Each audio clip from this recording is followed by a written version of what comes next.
Behind the Badge Illinois, giving you the inside scoop on public safety and those who protect and serve. Hear real stories directly from law enforcement experts and get a chance to ask questions about issues you've always wanted to know more about.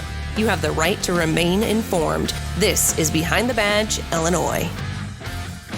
Welcome, everybody, to another episode of Behind the Badge Illinois. We're talking technology today. Technology, there are two different ways. We're going to be diving deeper into technology. When you think of technology, you might be thinking of radar, walkie-talkies, communications, drones. So we're going to dive deep into the different technologies that police officers use throughout the state of Illinois and the United States that keep us safe, keeps the public safe. There's two different types that the public might not know about. They're broken down into what's called hard technologies and soft technologies. And I've got my notes here so I don't mess this up.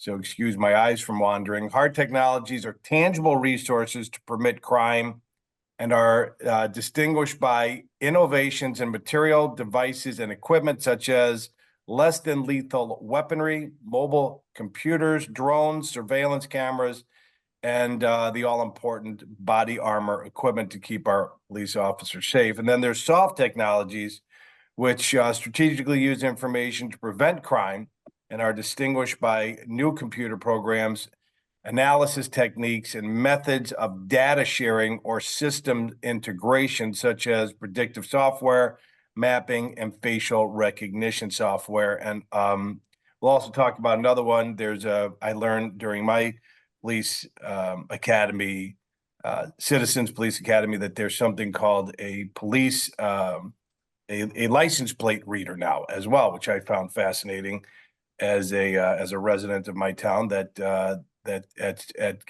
stoplights, the police were able to scan license plates and communicate bad things going on and people stealing cars or using different cars to do bad things, and they're able to track license plates, which I thought was pretty cool. So let's start it, ladies first. We'll go to Mimi talking about your topic. I think is what, Mimi? I can't read my notes here. Radios. Yep. Go ahead, my friend. Walkie-talkies. Walkie-talkies. Because you walkie and you talkie. I mean, that's great. All right, so I'm just going to read a little brief history of the radio. So before police radio systems were first implemented, police officers assigned to their beat could only communicate with police command using telephone booths, call boxes, police boxes, or physical meetings. Calling for help or signaling other officers could only be done by shouting, using a whistle, or hitting things to make sounds. This meant that properly calling for assistance, reporting an incident or arrest, being dispatched to handle a crime, or requesting police resources was only possible if the officer reached a telephone or a call box. The first police radio systems were implemented in Detroit in 1928, when the Detroit Police Department set up a one-way radio system to broadcast crime information to police cars. The first two-way police radio system was implemented by the Bayonne, New Jersey Police in 1933. Due to their cost and size, early police radio systems were only used in police cars and buildings. Officers on foot patrols still had to rely on telephones and call boxes. Portable radios, introduced in the 1960s, made radio communications widely accessible to all officers. Early portable radios were heavy and had short battery life, an issue that gradually disappeared as technology advanced. Modern police radio systems are often augmented by mobile data terminals, which we call MDTs, to effectively manage units and assignments. So when you guys are first brought out of the academy, what type of training are you given in the academy about these type of devices that the officers are going to be using in the field? Is there a class on it, or is it just like, all right, get in the car and we're going to show you how everything works? I mean, how does that? How do you train cadets coming up and going through the academy? So in the academy, you're introduced to the radio probably, I would say, maybe midway through, and you're given a class. So you're taught from the very beginning, like the overall use of the radio, 10 codes. We all know what our 10 codes are. And gradually, as you go through the academy, they're incorporating it more and more into each phase that you're going through the academy. So you go from, learning about it, then you go from listening to it, maybe listening to some of the radio traffic that's going on in that troop. And then finally, at the end, you're really incorporating using the radio on actual, mock traffic stops and mock incidents, and you're getting to use the radio. Now, one of the things, and then obviously you graduate and you come out to the field. One of the things I can remember really early on in my career, when I first got to the district, so we have our radios. They told us, keep your radio on all day long at home and just listen to it. Listen to just what the verbiage is, and so that's what I would do. I would, whatever, be around the house, and if I was in the house, I'd throw my radio on just so I can hear and get used to the lingo that everyone was talking, because you do get very used to that by just hearing it. But yes, to answer your question, we were trained in it. I mean, you have to know how to use your radio, and that becomes your best friend on the job. That's your lifeline, is your radio. Do you guys, and I'll throw it around to the other panel, do you guys use the same type of radios? Does each municipality have their own different brand? Do they sync up through the technology so you can communicate with each other? How do you in DeKalb, O'Fallon, and Highland Park, what's your procedures for ordering, buying, and maintaining each of your equipment? I'll start with Bird Chief Bird up in DeKalb. So for years, Motorola had basically cornered the market, especially with police radios. And I have some old radios I would like to show just everyone who's watching. But these are the size. I mean, this is like a brick. I mean, we should call these bricks because they felt like a brick. If you can see him holding it, I mean, Dave, you can see how big it is. I mean, the antenna is not even in the picture. So now, and also think, when you compare it to what I'm wearing now, I mean, I have the lapel microphone, which we didn't have back then. When, you had to actually, most people spoke on these radios just in their hand. They didn't have the extended mic early on, especially in the 80s, and I came on in 89. So, a lot of this stuff wasn't prevalent. Most of my guys now, I just came from downstairs. They have the earpiece. So all those type of things, that just tells you the evolution of the radio. And if you look at the two radios together, now this is the one I'm issued now. And if you look at this one, I mean, you can see the difference. I mean, these things were just huge. I have an older one that probably was used in the early 70s, also made by Motorola, and it actually has walkie-talkie FM radio put on here.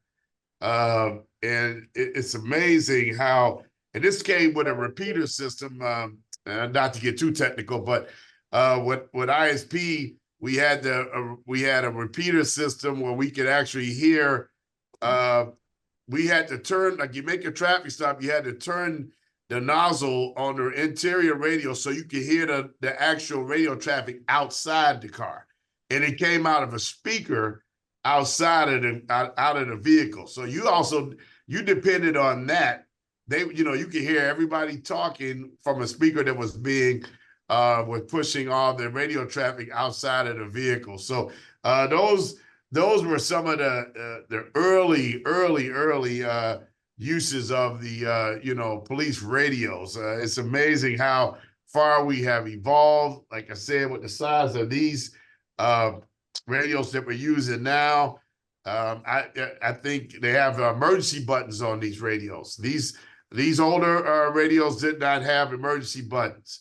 So if you got an emergency, if you could not get on the radio and call for an assistance, you were in a fight. If you lost this, I mean, you're pretty much on your own. If it got tossed in a fight, now we have emergency buttons on here, very small buttons is embedded into the mic, and also embedded to the radio. So if you get into a fight and you need assistance, you can press this button, Dave, and it'll give you priority over the channel. So you get to take So if you were talking and I press this button, it's going to wipe you out and it's going to give me priority so I can, so the person who is involved in the situation can have priority and talk to everybody and they can hear what's going on. So the evolution of the radio is unbelievable. Motorola, like I said, had cornered the market on this for years. There are some other, manufacturers now that like this radio actually isn't even Motorola. This is Kenwood Radio. So, I mean, there are other manufacturers out there. So, I mean, but it's amazing how everything has evolved. So, Kirk or Lou, you want to add anything? Yeah, just real quick. I mean, I'm sure there's debate, when you ask different law enforcement personnel what the most significant piece of equipment they carry. But to Mimi's point, this is your lifeline, this radio. I mean, I started and I had the luxury of having radios, but my dad was a police officer and folks that went before us. I mean, I can't imagine either not having a radio and just being out there, right? And if you need help, I mean, you're out there. Or even when the radios then were in the squad car, once you left the squad car and you went into a bar fight or you went looking for somebody, you're on your own. I mean, you're absolutely on your own. Nobody knows where you're at. I mean, that is a different way of policing. So necessity is the mother of invention. And over years, as Dave just showed everybody how the radios have evolved and continue to evolve. I think it absolutely increases public safety. Absolutely increases officer safety. It is your lifeline. And to your point, Dave Hochberg, interoperability is a huge thing. Clearly, 9/11, 2001, that was one of the takeaways, that the interoperability was a challenge for first responders. And so since then, there's been a heavy emphasis on trying to connect and make these systems interoperable. So yeah, the radios we carry in Highland Park, we certainly are linked with all of our neighboring towns. We share a dispatch center, so we have 4 towns on our dispatch, primary dispatch. So we're listening to the traffic of 4 other towns or 3 other towns with us, but we can connect by turning buttons with the state police, with a statewide network. We have like dozens of channels on there now that are interoperable with other agencies throughout the state. So that's incredible when you have an incident like July 4th. I mean, we actually put everybody on the same channel. We could talk. Imagine years ago not being able to do that. And so very, very fortunate. And it's interesting. And, people, when they're talking to a police officer, you can pay attention to this. It's an odd thing. Your radio number, your call number, your ear is attuned to it as a police officer. As Mimi said, you get trained to it. But, we talk to people, we have conversations. You may see an officer then for a second, oh, hold on. And they hear something on the radio because you're just one ear is on that, one ear is on the person. And people who clearly are trained or in the business aren't really knowing what's going on that radio, but we can hear tenor of voice. If somebody's like, if there's a call that might be starting to go a little bit sideways, you could hear it in the voice of your officers. You know who the officer is by their voice. So it's a really unique tool, but absolutely, from my perspective, definitely one of the more important tools that our officers carry. Kirk, down in O'Fallon, how many different forces are you tied into down there? I mean, you got a larger geographical area down there, right? So are you tied into 3? I shouldn't say larger. It's not as densely populated as like a Highland Park or maybe Highwood that Lou's tied into, or Northwark or Glenview, which are all by him. How do you work down south? Yeah, very similar. Radio networks, throughout our area are all interconnected. It's important to know though too that when I get in my car and I drive up to Highland Park for a meeting, my radio doesn't really work anymore. That without doing some other things, my radio's tied into the network down here with some interoperability up there for some certain channels. But for the most part, when I drive an hour away from our radio network in the southern part of the state, I'm not able to necessarily contact them on the radio. So it's not necessarily like a cell phone network where I can get on my radio in New York and talk to somebody in O'Fallon. So there are some limitations to it, but they are pretty fantastic. Like he mentioned these radios. A lot of people don't know this, but this right here is like $5,000 right here. That everybody, this radio cost us like $5,000 to have. And so when I left it at Cyberg's, one of our restaurants one day, after lunch, that was not a good thing. And the waitress hit the little orange button, the emergency button, just seeing what it was. Probably not the best thing to happen, but Did it work? I mean, yeah, it worked. It worked. All right. On my way back. So yeah, Found they the are our phone. lifeline. And to what Lou said too is like our telecommunicators are on the other end of that. They're the ones that are answering those phones and making sure that we're safe. And they, without a doubt, can tell tone and inflection in an officer's voice when something might not be right. So it is a crazy, awesome thing that we get to learn.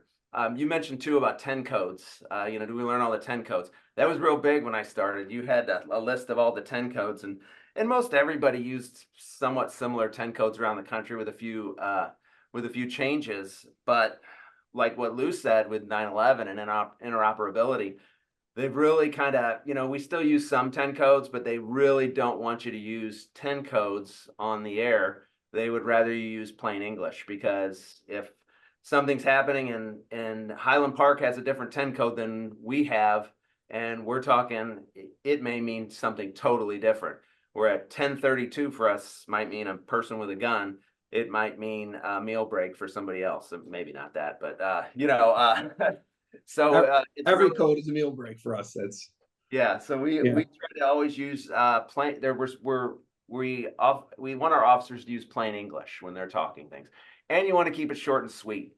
We all know that officer that gets on there and reads from the Iliad and the Odyssey as he's talking on the radio, because when they're on the radio, nobody else can talk. So. Well, you started, Mimi. Do you want to end it with the story when you were a colonel with the Illinois State Police? Hang on, your mic. Muted, P. Okay, so thank you. So just really quick, I think one of the things you had asked Dave was the communications with other departments. And I can remember when we first got on, Dave, you remember this.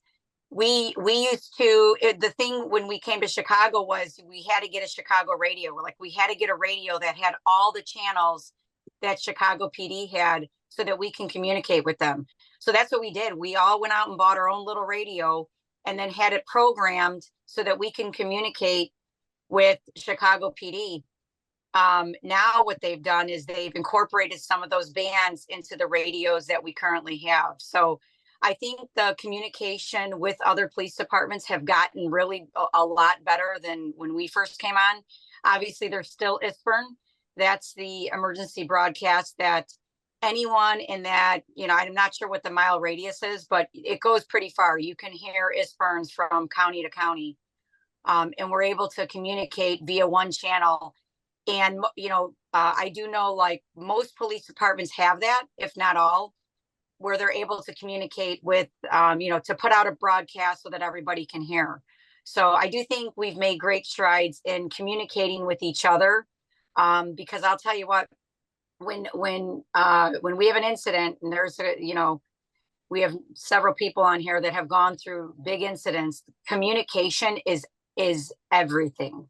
If you don't have the communication, you're stuck. It's very frustrating when you can't communicate. So, the radios to communicate with each other, to get the extra resources and assistance is paramount. Permission for Dave. Yeah, go ahead. An acronym. We got an acronym thrown in there, so I want to see if we can. I'm not sure I know this one, so I'm hoping my two state police folks do. So ISPERN was mentioned. That's a statewide radio network managed by the state police. Dave, Mimi, tell me if I'm right. Does that stand for Illinois State Police Emergency Radio Network? Network, yep. Yes, right. You got it. So that's ISPERN. Okay, so that's a statewide network. That was an early way for us to communicate well before 9/11, but that was one way that you can hear what's going on throughout the state. If there's but only limited, you can get on there for only limited reasons. But right. So ISPERN. All right. Yeah, and it was you had to meet a certain criteria for to dispatch on ISPERN, and they would tell you if you didn't meet it, the dispatcher would jump on and say, "Hey, have your department call our department directly." Yep. That's not and then of course pursuits you could use on ISPERN for sure. Very successful because you're crossing across different county lines and jurisdiction. So Eastburn was great for that. And then, it's funny, I know Kirk mentioned 10 codes. We still use them here in DeKalb. Guys, we use them a lot. ISP used to use them strictly, and then they went to common language after, and then it's really more of a hodgepodge. ISP did go away from it, but a lot of troopers still use it. And one of the biggest, like if you go to Chicago, see a 10-1 is emergency assistance, CPD. If they call out a 10-1, that means everybody's going. Here, in most terms, 10-1 is just a weak signal. We just can't hear you. So in most other jurisdictions, but with CPD, a 10-1 means everybody go. Everybody go. And it's amazing how like Kirk mentioned, it's so different. But here in DeKalb, they, like I said, overall, we still use a lot of 10 codes. It was a little bit of a weird transition for me when I got here 3 years ago, because I went from 10 codes, common language, 10 codes. So I'm like, oh shoot, we're going back. So it's interesting, but you just learn to adapt, and in Rome you do as the Romans do. So it's all good. But it's 10 codes is one of those things you just don't forget most of it. Most of you remember, it's like your alphabet. If you've done it for a long period of time, you just continue to remember those things, which is it's just a way of communicating. That's all it is. But either one works, which is great. Here's a question for you. Is any of your departments carrying CB radios in their cars anymore? We carried them when I first started, but not anymore. Oh man, well, ISP, we had them. Every car had a CB. When I first started, every car, because when you talk about cars, I started my first car was a 1985 Diplomat, Dodge Diplomat. That was my first squad car, and it had a CB radio in there, a scanner. It had the whip antenna. So if you guys remember, the old school state cruisers had the whip. You had you had that on there. It was amazing how, and I thought that was the best car I had ever seen, that old Dodge Dip. But man, and then just to see the evolution of the squad. I mean, it was like, that car. I mean, you hit a bump and you get all this shake every time. It was like ridiculous. Trying to keep it in the lane was almost impossible. So then I went from an 85 Dodge Dip to a 87 Chevy Caprice, the box style Chevy, which I love that car, man. It was like prototypical state police cruiser was that box Chevy Caprice with the whip antenna. So yeah, no, we had the CBs though, Kirk. The cars down here now, they don't have them. I bet you I couldn't find one. Dave, what was your handle? I know you're a CB enthusiast. No, Dave Hochberg. Good, Dave. What you have? Dave Hochberg's the CB enthusiast. Yeah, it was Love Train, but that was just because I love trains. That's why. So it was easier just to Breaker 19 Love Train. Are you out there? So and I'd usually you'd be by a train crossing, waiting for the trains to cross, because that's the way I rolled when I was younger. So the truckers used to call the troopers all the time on the CBs, like Kirk. I'm telling you guys that they would, hey, Smokey, you got your ears on all the time. We jump on there and they would give us some good information. They helped out a lot. So you actually had, in certain areas, having your CB on, especially in the rural areas, was impactful for the troopers. In the city, maybe not so much, but in those rural areas for sure. You ever hear Love Train on there? I never heard Love Train. Dave, were you? Well, I try to stay away from those box cars with the whip antennas. That was. Well, there's a song called Love Train, so I don't know. I know. I have to learn that, Dave. No problem.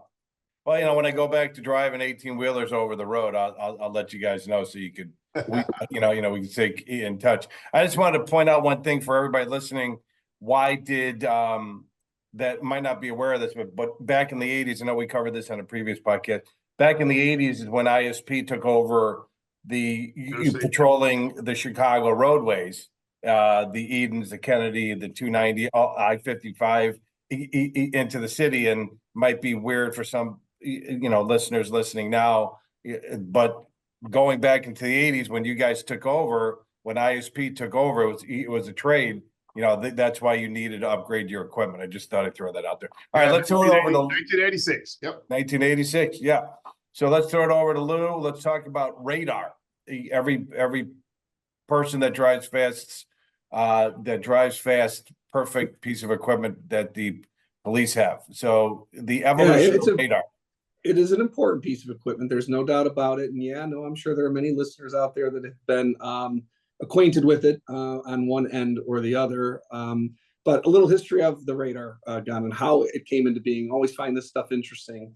You know, actually, the radar gun was developed by an aircraft company because they were trying to figure out a design flaw. So the Grumman Aircraft Corporation was developing amphibious aircraft in World War II.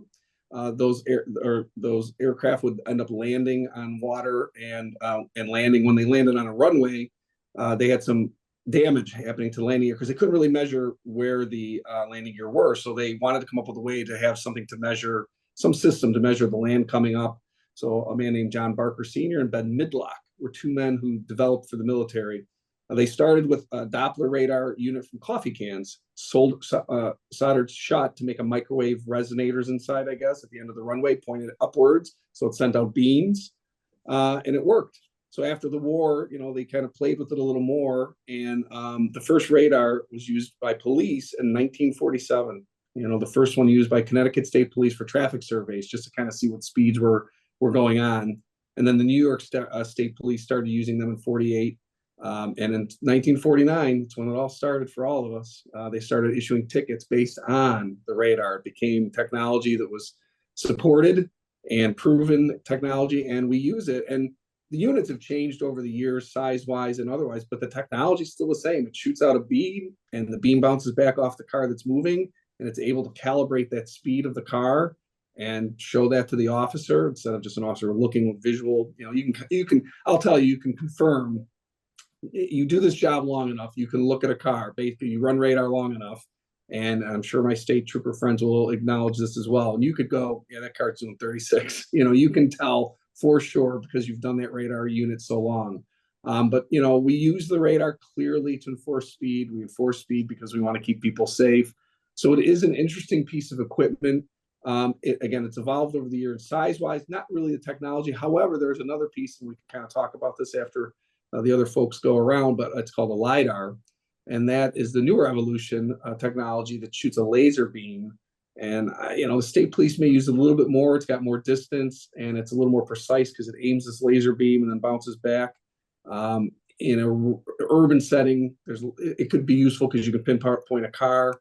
But that's it. That's kind of what radar is. And you know, again, you'll see every police car is equipped with one, and we use them again for speed checks primarily. But we also use them for data analysis. We'll put there are radar units that you can put in a box on the side of the road and just kind of collect that speed to get an idea. You're not issuing tickets based off of it, but you're getting that speed data so you can determine if that's an area you might want to do some enforcement.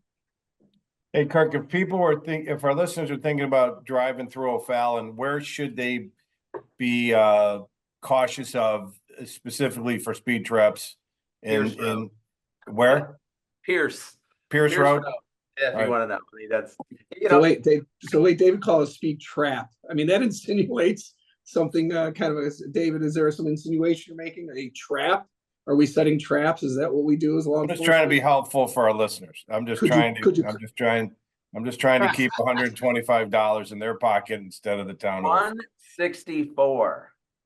160 is 164 is what a speeding ticket is in our county. I think that's probably statewide, isn't it? $164. I haven't got one in a long time. Keep talking. You might come. Dave, you better knock on wood. Yeah, come through Highland Park, Dave. The way you've been talking, you might find yourself with 36 and a 35. Yeah. 34 and a 35. 34 because I'm special.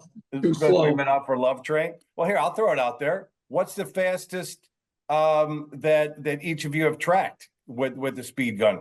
You know, you go around the horn. Mimi, you start us off. 135. 135 miles an hour. Yeah.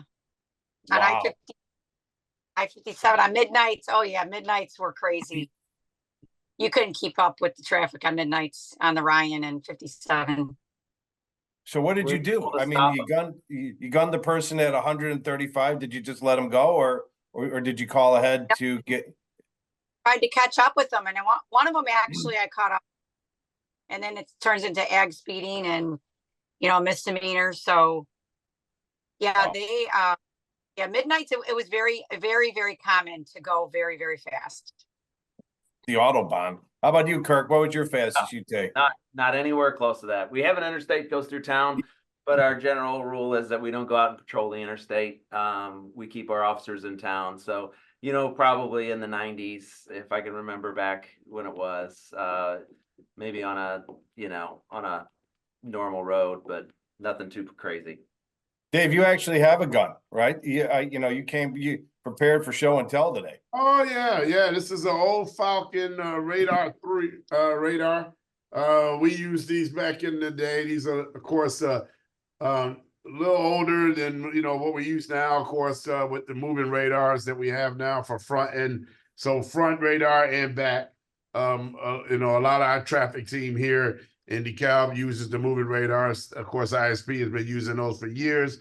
But this is what it looks like. This is just an old school radar, but these things were like gold. When I came on the job, especially with you talk about high speeds, and some of the motorcycles would come through in the high 145s.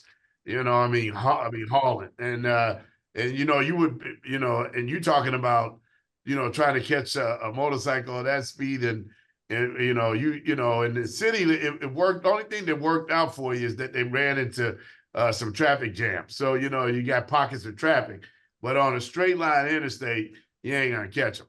The only thing faster than that, yeah. So you gotta get on the rover. You get on the rover here, and then if you get on that rover and you call ahead, you can probably get them. Sometimes we would just track, and I will say this about motorcycles, and you're talking about speed detection. One of the biggest impacts we had was air operations. So when we started, ISP had helicopter for a pretty good while. Of course, there's a CPD in Cook County have a helicopter right now, and you can really benefit from air ops. They were impactful for us. So we wouldn't, even with our fixed wing aircraft as well, we would run radar, of course, with the fixed wing aircraft, and they could track these motorcycles for us. So that changed the game a lot for us. At the end of the day, we wouldn't have to do 100-something miles an hour trying to catch them, which was dangerous for the officers. And for the public, for us to be trying to get through traffic at that speed. When you got air ops following them, all you got to do is, listen to the radio. They got spotters in the helicopter. They will tell you exactly where they are, and they'll tell you where you can pick them up at. So a lot of times that was something that we didn't always have. But when the helicopter and air operations was put into effect, it was a game changer for law enforcement.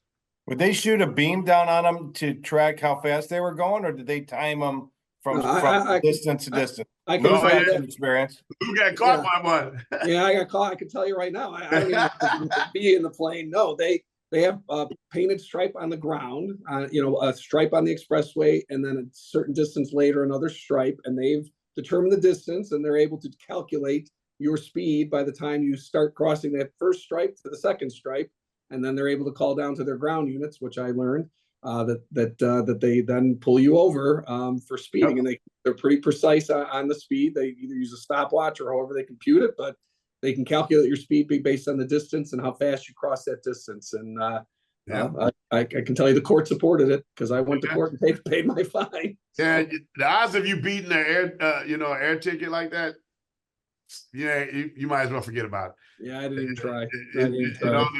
They get you down when they tell you your speed is like, oh, he was doing 95.6782. Forget about it. You got no shot. So for the record, I wasn't going anywhere near 95, but I definitely wasn't. I wasn't going 55. So that's all I will say on the record. So while we're on the subject, so that was one of the first things I did in my rookie year was go up in the plane. It was my first and last time in the plane because it was. Just you're riding around in circles, but it was really cool to see how it all works and to call them out and to see where they're positioned. It was actually pretty cool. So that was a You good were experience. you spotted. You were a spotter then, right, B? Yeah. As a spotter, yeah. Yeah. So how did it And then work he had to go as to a court. spotter? Did you have a stopwatch, like Lou was saying? I mean, how did that work? You literally will just exactly what Lou said. As soon as they hit that the white strip on the roadway, you hit your stopwatch, and then once they clear it, you hit it again, and you literally will put down how long it took them to get from A to B, and then you calculate. Like there's something we calculate the speed and what the speed limit is. So very, very cool. It was cool to be up there. Yeah, Dave, and then you got 10 rows of troopers, different, and then you call them out, and then they go, next guy's up, he goes, next guy up, he goes, and then that's how you run them down. And like I said, most people who go into court who got a ticket from an airspeed detail, they don't even contest it because they know they're not going to win that. So two things, Dave, real quick before we move on to the next one. I know you're going to move on to it, but I think it's important for our listeners to know. Again, we do this because we just want to slow people down, keep people safe. So to the credit of the state police, they would put signs up that say air patrol with a picture of a plane. They will tell you, they will warn you. I did not listen. And then secondly, just as kind of further evidence of that, of our interest in really just preventing people from speeding. I'm sure a lot of people will see on their phones now as they're driving technology on your MapQuest, or not MapQuest, boy, I'm dating myself, but on your Google, your Apple phones, they'll tell you speed check ahead, when you're on your map. And we're okay with that. I mean, tell me if I'm wrong, team, but I think hey, speed check ahead. They're warning people. People would think that we'd rather catch you, to Dave Hochberg's point, a trap. No, not a trap. We are okay with them putting that out there because really what we want is people to slow down. And guess what? It works. You get that on your phone, you're going to slow down. So that's actually helping us. So you can look at this radar as a start and where it's taken us. It's really evolved quite a bit. The number one complaint by far throughout the state when I talk to other chiefs is speeding vehicles. You got it. And it has been that way for 25 years. It will probably be that way for the next 25 years. Until we get autonomous cars that drive and they're mandated to go a certain speed limit, then we'll be okay. It will be all right, huh? Yeah. So it is just a never-ending battle to try to get people to slow down. And everybody else is speeding, but the person that's complaining. That's right. Right. Everyone's in a hurry. Everyone's in a hurry to go nowhere, right? Go nowhere. Yeah, that's right. And then and God help, and then even the ones who flee the police, we talked about pursuits, I think a couple of shows back, but we got to talk about the technology with stop sticks and to try to terminate pursuits. So there's some technology there. They came it wasn't available when I started, but it was that was a game changer. You have GPS trackers now, Dave, that you can that can be shot from a vehicle and onto a vehicle that's fleeing, so you can track them through GPS. So there's some other technology that can enable the car completely, disable the car completely. So there's a lot of technology out there to stop pursuits because I think we talked about this in another show, how dangerous the pursuits are and to the public. So of course, in law enforcement, we've been trying to find these different technologies to avoid these type of high-speed pursuits, because they are so dangerous. But some of this technology is unbelievably expensive, and it's not free. That's what people. I talk to my guys all the time and ask them, hey, what type of technology do you want us to seek out that will help you do your job more effectively? And we get a whole list of ideas and thoughts, but some of that stuff is just not practical, man. It's some of that stuff is so expensive. But it's stuff out there like that to try to get these these offenders who want to flee law enforcement. So we'll see what happens, but a lot of stuff out there. All right, let's transition to Kirk talking about body armor, topic that I am near and dear to my heart because we do the Vestathon here up in Chicago every I think February. I think we've raised close to $2 million for the Chicago Police Memorial Foundation to buy replacement vests for officers that can't afford them. The fact that they have to buy a replacement vest in and of itself is ridiculous, but we won't dive deep into that right now. But let's talk about how the body armor has morphed and become more proficient to keep the men and women in law enforcement safe. Yeah, so the use of body armor actually predates written history. I have seen Game of Thrones, so I know that they use body armor in that show. So I think that's a long time ago. So people have been trying to protect themselves against bullets since the invention of guns.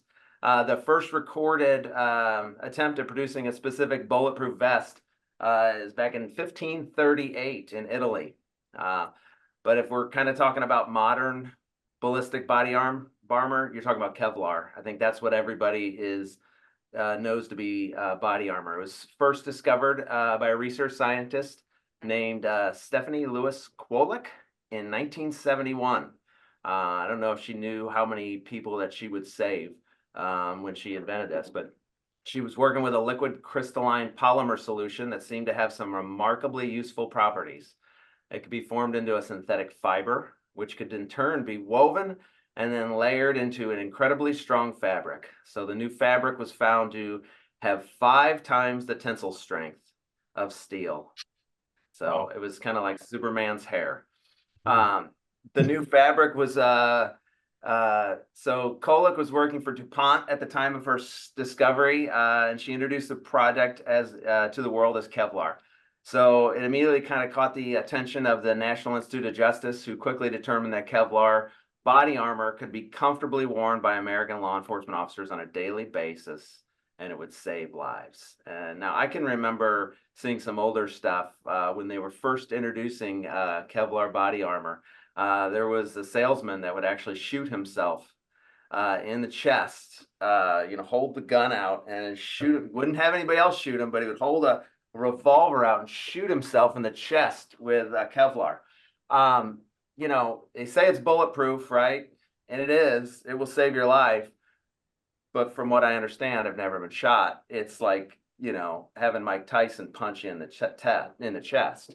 So it's going to leave a bruise and it's going to hurt really, really bad, but you're going to live. So you mentioned about body armor and, how we issue body armor to every one of our officers.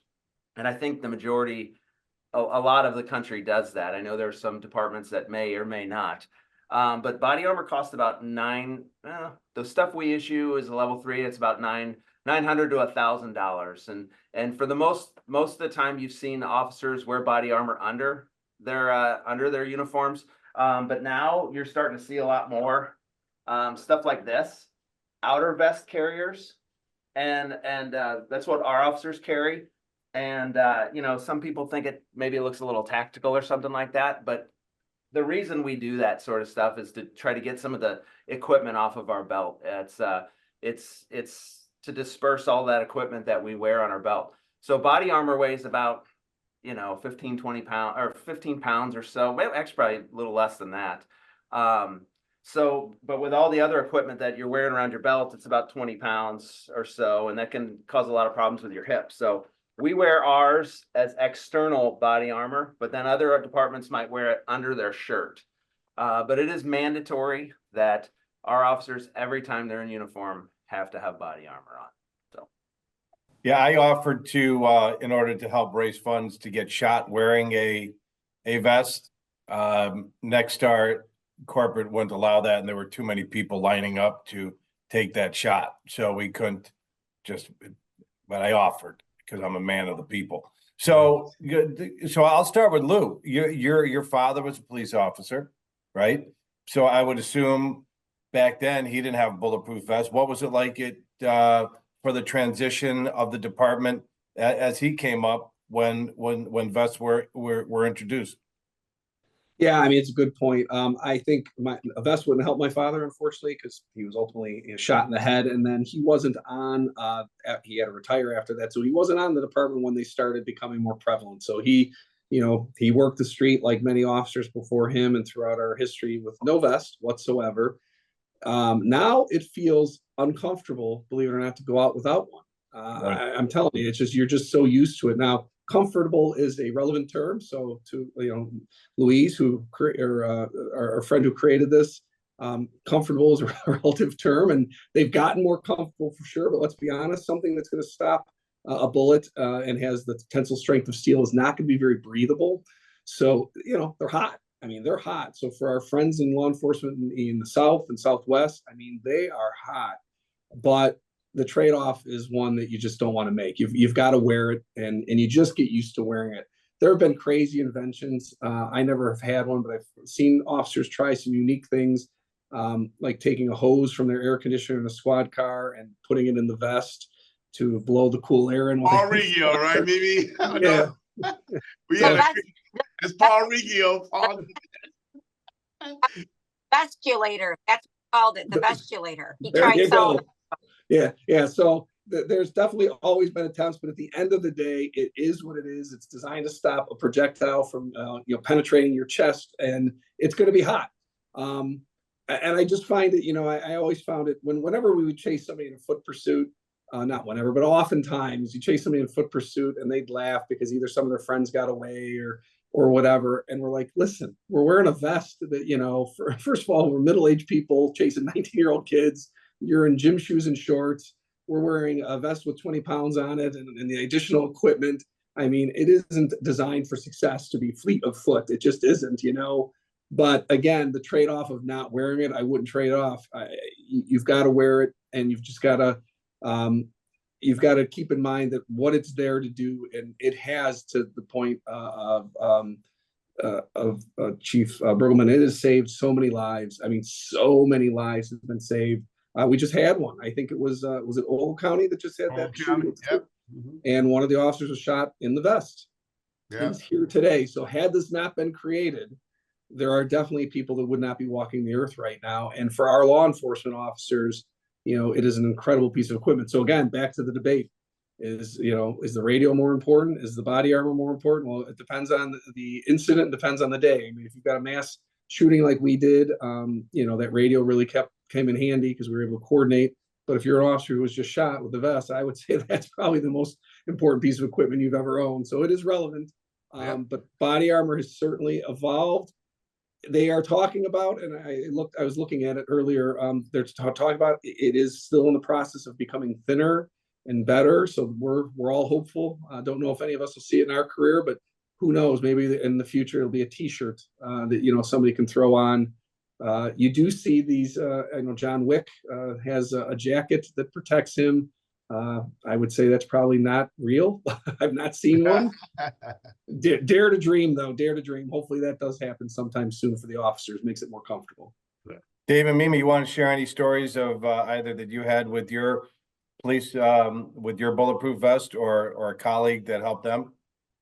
Yeah, well, so and speaking of vests, obviously they're not the most comfortable, but I'm with Lou. Like when I first got on and I was in patrol my whole career, I'm going to say never, because I never did.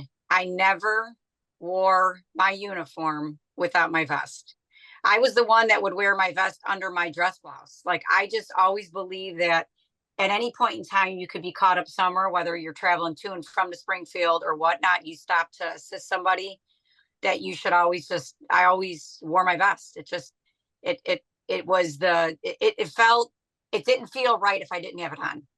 So no matter how hot it was, state fairs, when it would get 100 degrees, like, it didn't matter. You always wore your vest.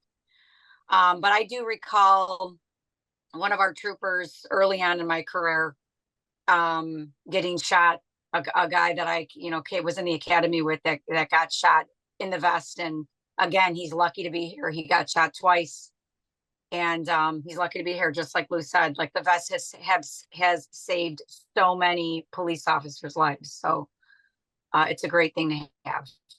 And I David? think the shelf on, I think the shelf life on them is like every 4 to 5 years, 5 years. Yeah, I remember 5 years. getting a new vest. Yeah. So 5 years, you know, you got to Mhm. replace. I think that's great too, that we're reissuing vests and you have to have a new vest every 5 years. So fully support that though. And what I learned was, you know, it's like you said, you're wearing it in 32 below, you're wearing it in 100 degrees in humidity or 95 with the humidity like today, you know, so it breaks down and different weather conditions, you're in and out of cars and the material degrades. And to keep the police officer safe, at least I had a vest representative on the show talking about it. They say every 5 years with technology and the upgrade and the material and safety that they just cycle them out every 5 years. Dave, before we head over to tasers, which you're going to be talking about, you want do you have any story about body Yeah, I armor was that just- helped you? Yeah, Dave, you know, I was going to, you know, we had I remember this, one of the troopers, I was a sergeant, but I handled a pretty bad crash. One of the troopers that crashed, but the trauma plate back in early on, they had steel trauma plates. So they go over your heart. They were made of steel. And this actually saved him in a crash because the impact, on his chest from the steering wheel. I mean, the steering wheel almost bent around his chest, but that trauma plate probably saved him from, you know, from that impact to his heart. So it's not always bullets that a vest can save you from some substantial injuries, especially in crashes. So you know, now they moved away from the steel trauma plates. They have the more of a softer trauma plate now. But at the end of the day, that steel trauma plate saved him. And like everyone said, of course, I wear mine. I got it on now. I've always put mine on. Anytime I'm in uniform, just like Mimi said. I used to, when I first came on, ISP did not mandate that you wear your vest. So I had some of the old guard, they wouldn't wear it. And one guy, he told me, he's like, look, man, if it's my time, it's my time.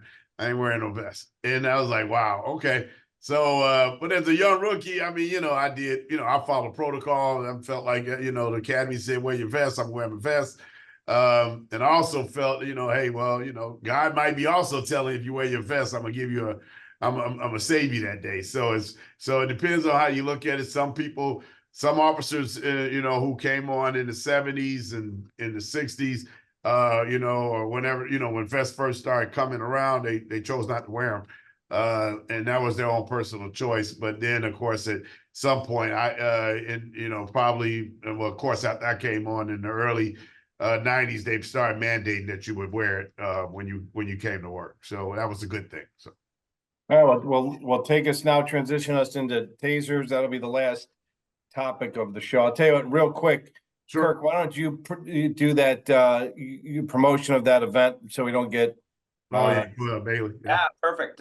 So for the thousands of officers out there watching our podcast today, the Midwest Security and Police Conference and Expo, being sponsored by Illinois Chiefs of Police, is August 22nd and 23rd in Tinley Park, Illinois. So all of the technology, most of the technology that we're not even talking about today, body-worn cameras, digital evidence management, biometrics, forensics, non-lethal weapons, cybercrime tools, drones. There will be vendors at this conference for all of that. So tons of vendors, tons of new technology. So if you are looking to purchase some things or would like to come to this, reach out to Illinois Chiefs, ilchiefs.org, and come over to the Midwest Security and Police Conference and Expo, August 22nd, 23rd. Thank He's you got for that that. guy's got a future. He's got a future in radio. Maybe have him do your tagline for you know, Team Hopper. I mean, he's got a Yeah, go voice. ahead. He's Yeah, if got anybody's looking, well, we should know it by now. If anybody here, let's practice. If anybody's looking to purchase or refinance, call Team Hochberg, sponsor the show. I teed it up for you. There you go. So Dave, let's talk about tasers, buddy. Yeah, so before I jump into that, I had a couple other to show you some quick evolutions of equipment though. So you want an evolution of the handcuff? I mean, if you look at this compared to this, I mean, you know, so that's one evolution. the gas mask. Look how this evolved. Now this is an old school gas mask. I mean, of course, all that has of course evolved and gotten a whole lot better. So, but this is what they used to wear probably in the 70s and beyond. And then I did want to talk about emergency equipment. Here's old Fireball. I know you guys probably recognize these. These are magnetized. So, Dave, these type of emergency lights will go in the interior of the squad and to the rear. I had a pretty bad crash. I got rear-ended. You know, I talked about this with my mom when she was on the phone on the show with us. And this came off and hit me in the back of the head. You know, got me pretty good from the crash. So these things were. But this is what we use for emergency lights. Now they got strobes and all kind of LED lights and all this kind of stuff, which is amazing. And then the last thing I will show is that I had to show this evolution because it's pretty funny as well. I don't have my flashlight with me, but it's in the car. But this was the flashlight. Now this is probably a D-cell battery, and this is what you had. So now we have rechargeables and you know, and these guys have lapel lights and all types of things now. So just some nostalgia that's for, you know, everyone who's watching. This is a old police officer's flashlight. So even before the mag light, which came out shortly after that. So just interesting stuff to have. I'm glad we have a lot of this stuff still here at DPD. We got our own little museum of nostalgic equipment that we keep. So that's actually pretty cool stuff. So jumping into Taser. Taser, which is a conducted energy device, CED, primarily used to incapacitate people, allowing them to be approached and handled in an arresting situation and also a less than lethal manner. The Taser was developed in the U.S. by a NASA researcher, so NASA researcher named Jack Cover, who started work on the device in 1969. Producing a working model 5 years later in 1974. Jack Cover's childhood hero was a fictional inventor named Tom Swift, so he named his invention after his book, Tom Swift and His Electric Rifle, or Taser for short. Wow. That's pretty cool. Arms are connected to the main unit by a thin lacquer insulated copper wire and deliver a modulated electric current designed to disrupt voluntary control of muscles. So that's what Taser is supposed to do, causing neuromuscular incapacitation. Now, that sounds pretty. Now that's a term. The effects of a Taser may only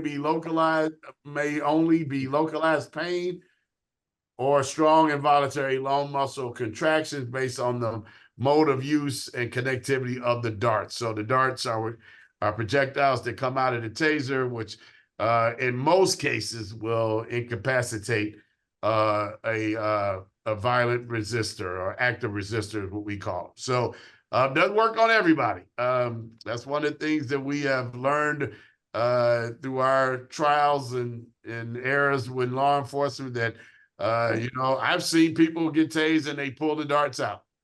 You know, and they ready to fight. So, but I will say this, that in my career, I've never had opportunity to actually have a Taser, but for everybody who it has, I mean, I can tell you that they will say it was an unbelievable, impactful tool, especially as a less, you know, opportunity, which is this type of devices, a less than lethal way of, you know, gaining compliance of an active resistor.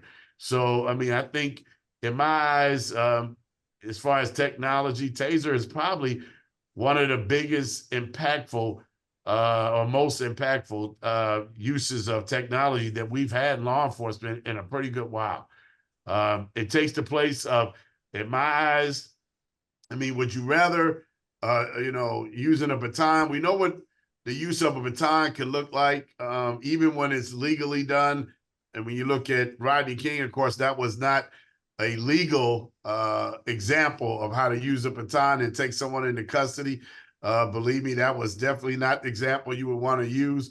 But there were times when the use of a baton was justified and necessary to take someone into custody, but it still looked horrible, because just of the use, just the mechanism itself. So I would rather use a taser, in my opinion, because I believe it's probably more effective, and you can get the subject in custody and in compliance a lot faster by using the taser. So at the end of the day, you have to be extremely careful with that. That's why the way the taser is positioned on your body, we keep it away from our firearm because we don't want to have a situation, and that has happened in the past where an officer could get confused in the heat of a moment.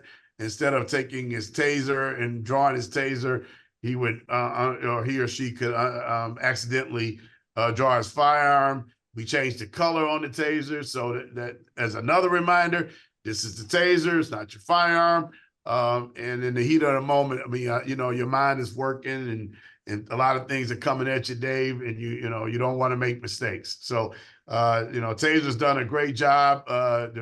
All the manufacturers who actually make tasers have done an amazing job of making sure that the separation between how a firearm would feel or look is different from how a taser would feel or look. And I think that's extremely important. Well, it just happened recently. I think less than a year ago, there was that female officer up in Minnesota that was charged. She admitted that, it wasn't intentional. And unfortunately, there was a loss of a life, and I think she got put in jail for it. It was horrible for everybody involved. So Mimi, what was your experience with tasers when you were on the force? Yeah, so I myself, like Dave, when we got tasers, I was a command officer, so I didn't use one. I supervised those that did, and so I can't speak to actually, using it on anyone. But I do think, along with what Dave said, that it definitely is, when it comes to use of force, I feel that the taser is good because you're not right on top of somebody. It actually is separating you, whether they're running from you or whether you need compliance. You're able to maintain that distance between you and that person, which, we always talk about creating that distance between the offender and yourself so that you have, that split second time to get what you need. So I do think the taser definitely comes in handy. I mean, no one on the job ever wants to use lethal force and deadly force. And if it's a means to be able to use something else besides that, then that's what the officers will do. Now there's times where you can't. You have to do what you have to do. We always say to make it home each night to keep yourself and your fellow officers in the community safe. So I think the taser was a big thing that came out in policing. That's probably one of the biggest strides that we made in policing. Kirk, how many times? I'm sorry, Dave, go ahead. No, I'm just going to say also, just to piggyback, is that the specifications of and the responsibility of the taser and in the user manual. I mean, it's really important that you know when you can use taser, where you can tase. There's strict requirements in regard to that, because there's certain areas you cannot tase someone. I mean, and you want to be careful with that. So like Mimi said, a lot of times when people are running, I mean, of course, it would be very impactful, but you just got to be mindful. There are people with pacemakers that you get into some situation, people with pre-existing conditions where the use of a taser against them may or may not, turn into a life-threatening situation. This depends.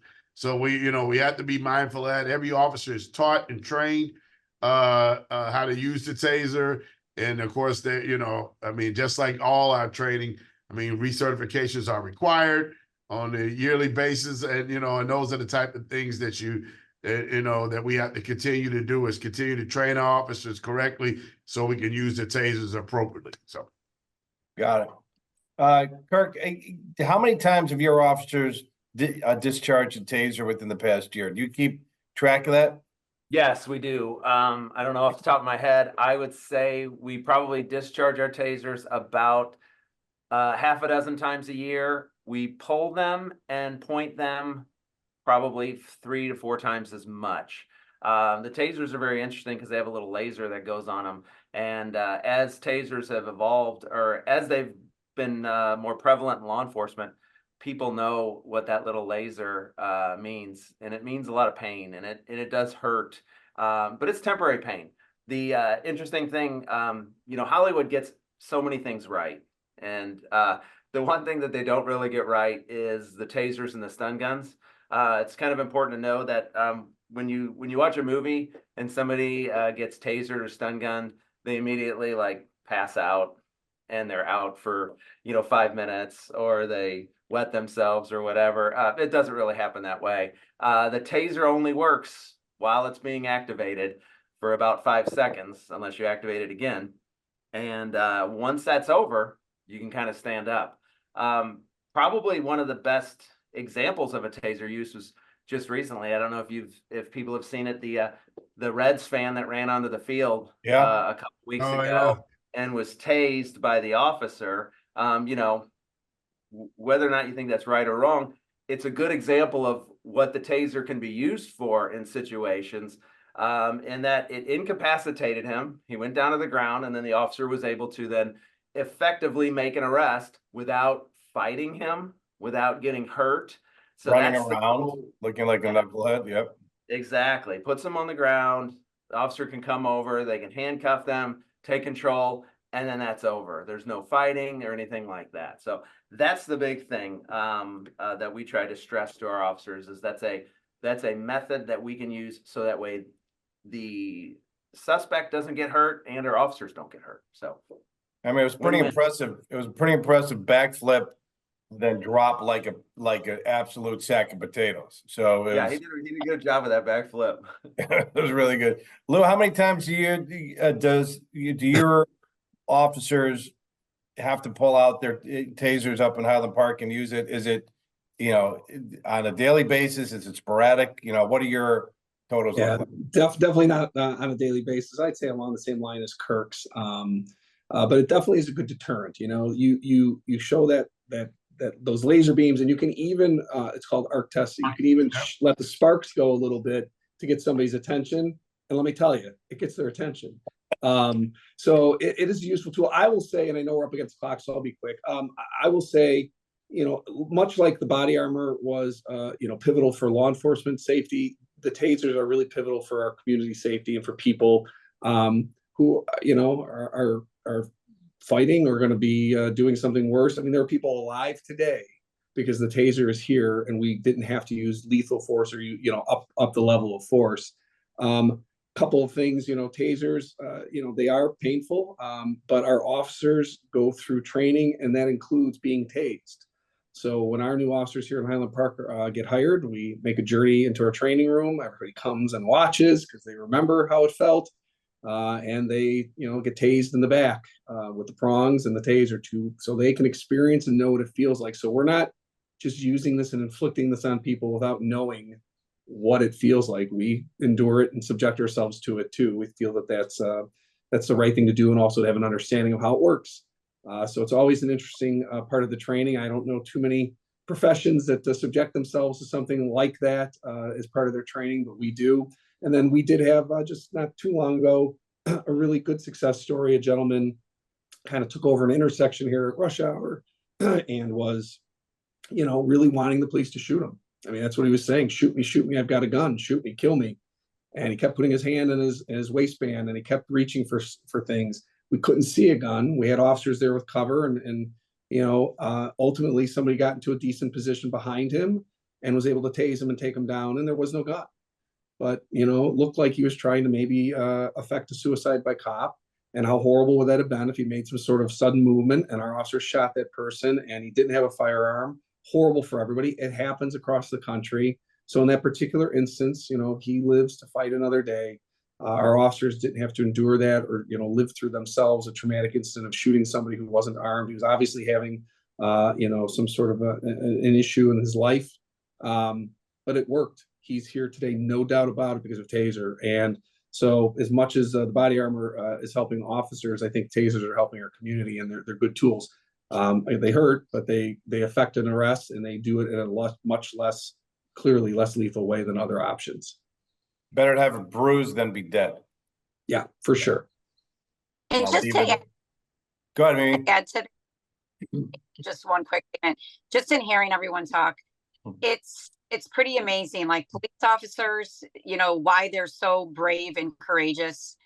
They have to make these split-minute decisions on what the appropriate course of action is. Like it's just in using a Taser, you're literally watching somebody and you're trying to figure out, how am I going to get this person in custody? What do I need to do next? But it's going 1,000 miles a minute, that you're trying to figure out what is your best solution, your best decision.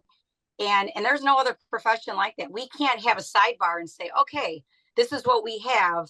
Everyone pause for a second. Let me try to figure out what I'm going to do next. The profession itself is so noble because we're trained.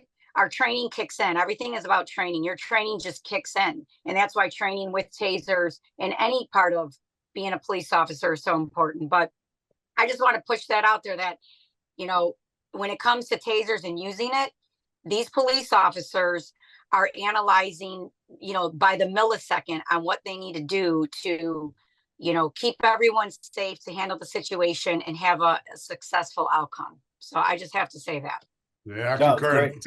No timeouts. There are no timeouts. So No. So, we covered a lot, right? We covered radios, we covered police vests, we covered tasing. I'm missing one. Which one? What else do we? Radars. And radar. Lou's topic, radar. So I wonder why I forgot that. So we Who to call for your home mortgage needs? 855-56 David, Team Hochberg. Oh, there he goes. very well done. All your refinance. What's that mean? There's your co-host. I'm feeling threatened here. I might be obsolete here in a couple of shows here. But well done, Kirk. Yeah, if you're looking to purchase a new home or refinance your existing home, give me a call. The guys sponsoring this fine podcast. And we appreciate everybody listening. Behind the Badge, Illinois. We'll be back next week with another episode. Thanks for joining us, Chiefs. Have a great weekend, guys. Take care. Bye-bye.